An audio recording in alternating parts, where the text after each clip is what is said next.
Okay. The performance in the last decade that I was particularly moved by, there's obviously so many, but the one that came to mind was Kate Winslet in The Reader. Because I'm familiar with women from that generation in Germany and their guardedness and their sort of a very cut-off, blunt energy to them, when I saw it, I was completely blown away. If I looked like Kate Winslet, I would act naked as well, all the time. But I don't, so that's why I don't do the roles Kate Winslet does.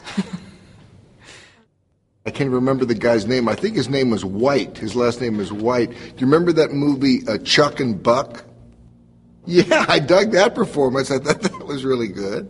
I think about Sean Penn in Mystic River, I think. Yeah, Sean was extraordinarily moving in that. I mean, that was really something to watch somebody kind of actualize grief that way. I could barely talk about it, but yeah, I think that one. It's that thing about loss, I would say any performance by Peter Sarsgaard is pretty much my favorite performance. God, I'm such a kiss-ass.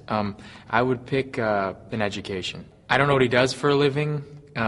He seems to be into cellos. He likes really, really young women. That's my best description of Peter Sarsgaard's character in An Education. The one that stuck in my head is Saoirse Ronan in Atonement. And I'd never seen her in anything, and she was like 12 years old or something. But I just remember that the first 40 minutes of the film were for me, the most interesting part of the whole film, and her especially.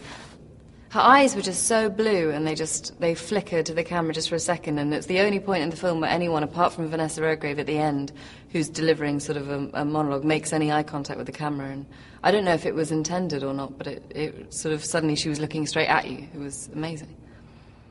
What is it that really makes a performance, compelling? Like, I guess it's just the degree of vulnerability, maybe. That guy in The Lives of Others, phenomenal. Yeah, Ulrich. I mean, brilliant. And then he died after that. Meryl Streep, anything she's done in the last 50 years. I was immensely impressed with No Country for Old Men. I identify with it. I'm a great admirer of Tommy Lee Jones altogether, because I think this is how acting, well, if that's not too irreverent to say, works the most beautifully. Eddie Murphy in The Nutty Professor, or Eddie Murphy in anything where he plays every single role, because you've got to understand that there's a guy sitting at a table acting to nothing. And then the next day he has to come in dressed as another character. I think it's very underrated. Michael Fassbender in Hunger, I would have to say. Fassbender plays Bobby Sands, and he goes on a hunger strike. I don't know, there's something about his face that is unlike anyone in the way it conveys emotion. I think I'm going to have to break some rules here. I'm a bit biased, but I'm going to say Leonardo DiCaprio in Aviator. I thought he was just brilliant the way he built that character. It wasn't an impression of a historical figure. It was him building a character from how he understood who the man was in this part of the story of his life. I was actually trying to cast my mind back as to which films have been this decade or not. I mean, I'm at an age where I'm not sure whether, Gone with the Wind was this decade or not. I just don't know where to put anything in time anymore. But that's very easy. It's Kevin Bacon in The Woodsman. It just jumps out from all the rest. Kevin was playing a paedophile who is released from jail. He's served his time. It's not clear to us at the beginning what it is exactly he's done, but the film is a very daring attempt to take arguably the most unsympathetic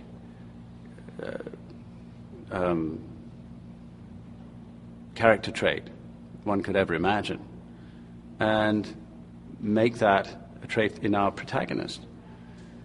And for Kevin to humanize the character in that way, in any way, was an enormous feat. I have to say that the performance that Tang Wei did in Lust Caution was absolutely stunning. It was a very beautifully disastrous love story where this woman was yearning to be loved, and she found love in the arms of a person that was supposed to be a monster.